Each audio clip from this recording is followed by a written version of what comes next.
Assalamualaikum warahmatullahi wabarakatuh. A'udzu billahi minasyaitonir rajim. Bismillahirrahmanirrahim. Alhamdulillahirabbil alamin. Wassalatu wassalamu ala sayyidil mursalin sayyidina Muhammadin wa ala alihi wa ashabihi ajmain, amma ba'd. Hadratul muhtaramin, para alim, para ulama, para pemirsa, para pendengar yang kami muliakan, pertama-tama marilah kita panjatkan puja dan puji syukur kehadirat Allah Subhanahu wa Ta'ala, yang mana pada kesempatan ini kita bisa bersama-sama dalam rangka thalabul ilmi. Semoga apa yang nanti kita cari ilmu itu bisa bermanfaat bagi kita. Amin ya rabbal alamin. Sholawat serta salam semoga senantiasa terlimpah kehadirat junjungan kita Nabi Muhammad Sallallahu Alaihi Wasallam, dan semoga kita semua termasuk umat-umatnya yang mendapat syafaat pertolongan fitin wa dunya hatal akhirah. Allahumma amin. Dalam kesempatan ini, marilah kita sedikit mempelajari, mengenal tentang ilmu, dan mengetahui sejauh mana keberadaan keistimewaan ilmu, sehingga Rasulullah memberi tuntunan kita doa yang terkenal dengan doa namanya sapu jagat.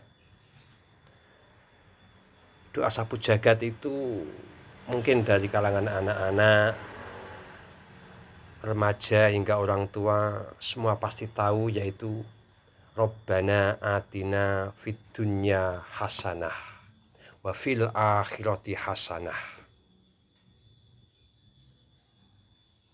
Yang mana hasanah itu dalam doa itu kita pinta di dua tempat, yaitu dunia, Rabbana atina fid dunya.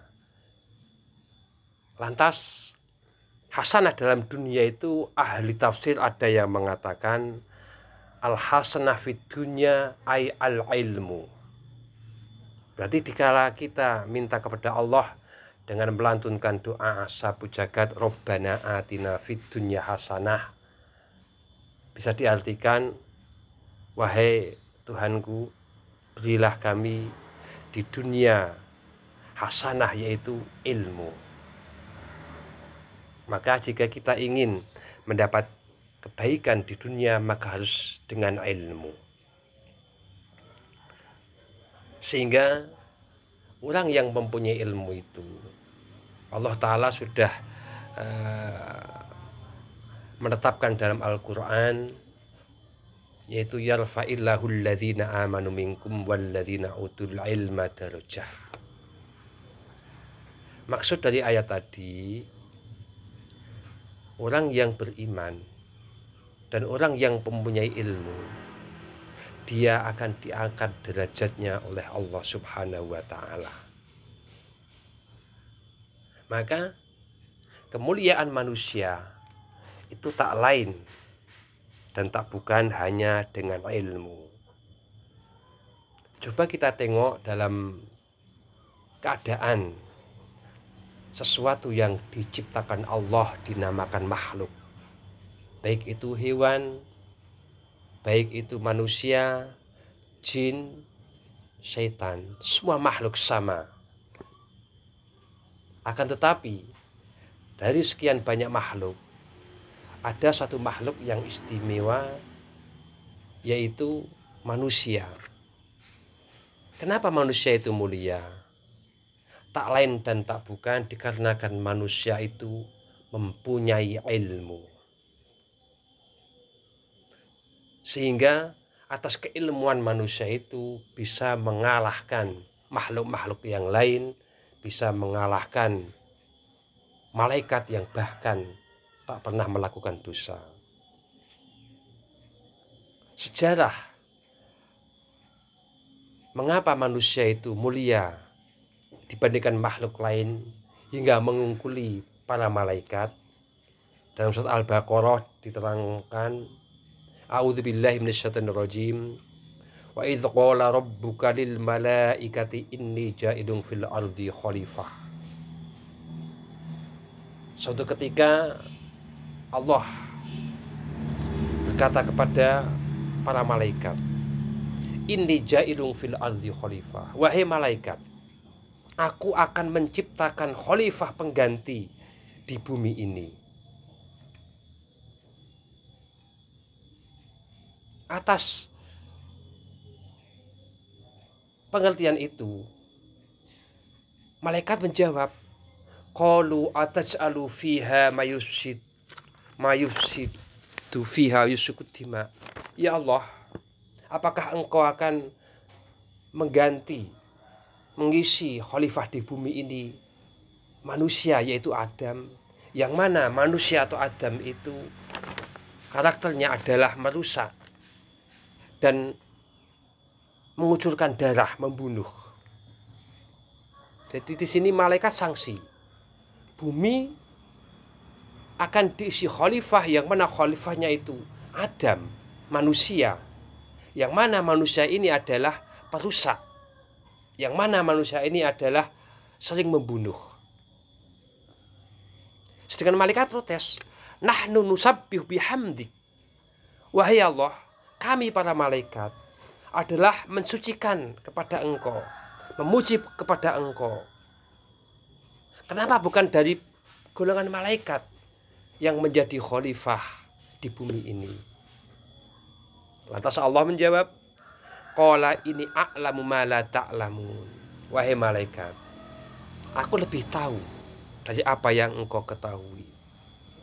Meskipun malaikat di sini protes atas kehendak Allah untuk menjadikan khalifah di bumi ini adalah manusia, akan tetapi Allah lebih mengetahui. Dan akhirnya Allah memberi ilmu kepada Nabi Adam, wa 'allama Adam al-asma'a kullaha. Kemudian Adam diberi ilmu. Setelah diberi ilmu, maka manusia atau Adam itu derajatnya lebih tinggi daripada malaikat. Terbukti dengan ayat yang selanjutnya diterangkan, wa idz qulna lil malaikati isjudu li Adam fasajadu. Setelah manusia, khususnya Adam itu diberi ilmu, maka Allah memberi perintah kepada para malaikat, sujudlah kepada Adam. Fasajadu. Maka malaikat sujud kepada Adam. Yang mana Adam karakter manusia itu adalah perusak, yang mana Adam karakter manusia adalah membunuh. Tetapi Adam diberi ilmu oleh Allah Subhanahu wa ta'ala, maka meningkatlah derajatnya hingga derajatnya melebihi para malaikat. Di sini terbukti bahwasanya kemuliaan makhluknya Allah yang tertinggi yaitu hanya dengan ilmu.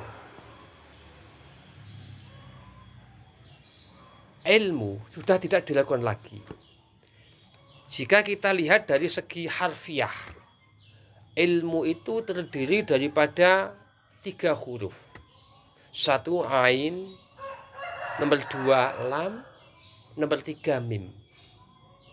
Dari harfiah ilmu, yaitu huruf ain, lam, dan mim, itu mempunyai makna sendiri-sendiri. Yang pertama, ain, dari kata ulwun. Maksudnya orang yang mempunyai ilmu, maka dia akan luhur derajatnya, akan tinggi derajatnya, diambil dari arti ain tersebut, ulwun. Yang kedua, dari kata lafal ilmu itu ada huruf lam. Lam itu ambilan dari lataif, belas kasihan. Maka jika kita melihat para ulama-ulama kita yang beliau ilmunya tinggi, yang beliau umurnya sudah sepuh, akan tampak belas kasihannya. Berarti ketika seseorang itu mempunyai ilmu, pastilah dia akan semakin menjadi belas kasihan kepada sesama makhluk. Jadi maaf saja, kok ana wong ngalim ning galak iki berarti ngilmune rung patya mesep, nyuwun ngapunten niku. Jadi ilmu ain ulwun, tinggi derajatnya. Yang kedua lam, lataif, lemah lembut. Orang yang berilmu pastilah dia akan berhati lemah lembut. Yang ketiga, dari kata ilmu, huruf ilmu yaitu mim. Mim dari kata milkun, memiliki. Maksudnya, jika kita ingin memiliki dunia, maka harus dengan ilmu pula.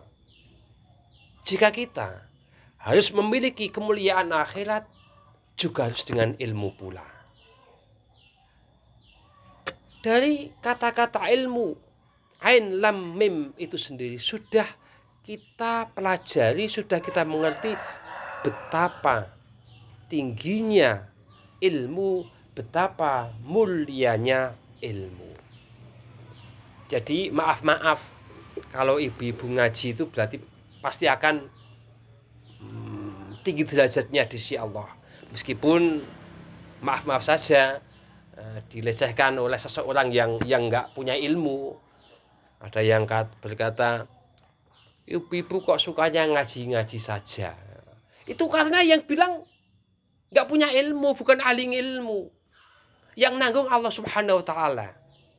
Jadi pesan bagi ibu, selalu ngaji karena ilmu ain bermakna ulwun, tinggi derajatnya. Lam bermakna lutfun, akan belas kasihan, bicaranya halus, nggak mungkin menyakitkan, nggak mungkin memprovokator. Yang ketiga mim milkun, orang yang mempunyai ilmu pasti akan memiliki dunia, juga pasti akan memiliki akhirat. Inilah sekelumit gambaran tentang ilmu.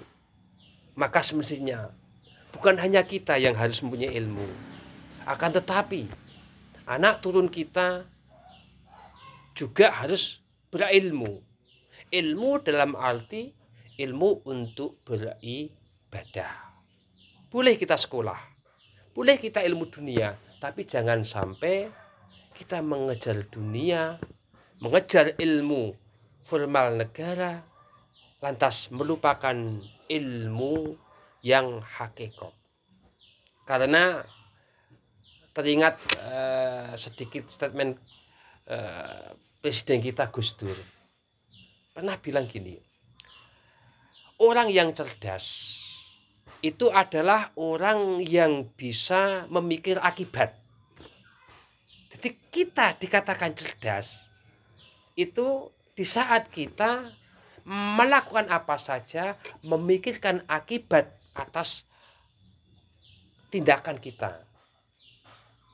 Keterangan ini berdasarkan dengan hadis Rasulullah, al-qais man dana nafsahu wa amila lima ba'dal maut.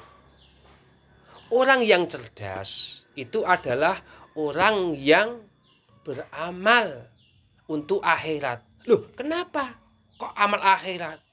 Karena ada akibat. Akibatnya orang hidup itu pasti mati.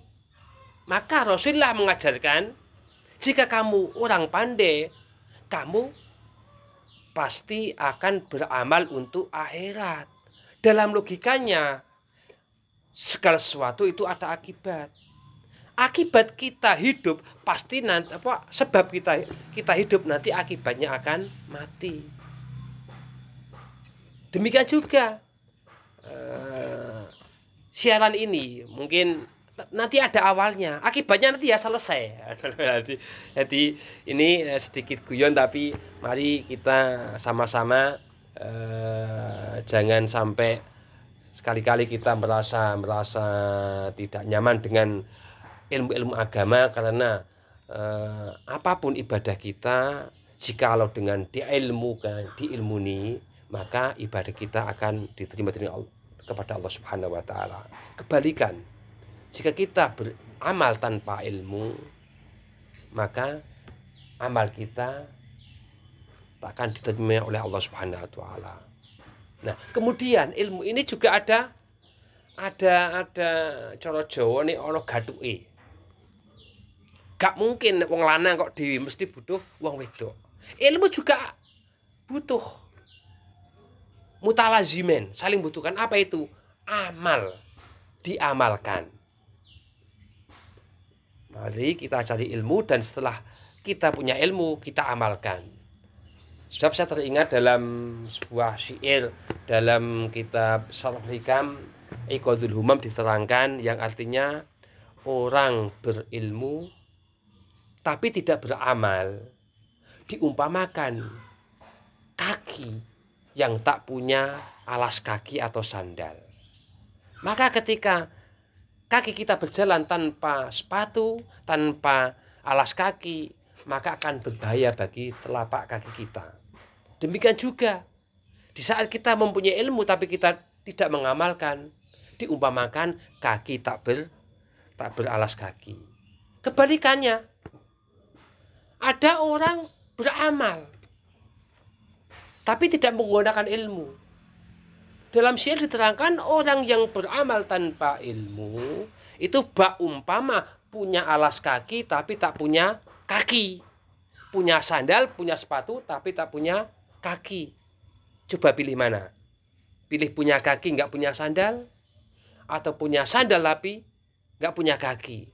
Ya mestinya kalau orang pandai, ya punya kaki, ya punya sandal. Artinya bagaimana? Artinya kita harus punya ilmu dan kita diamalkan.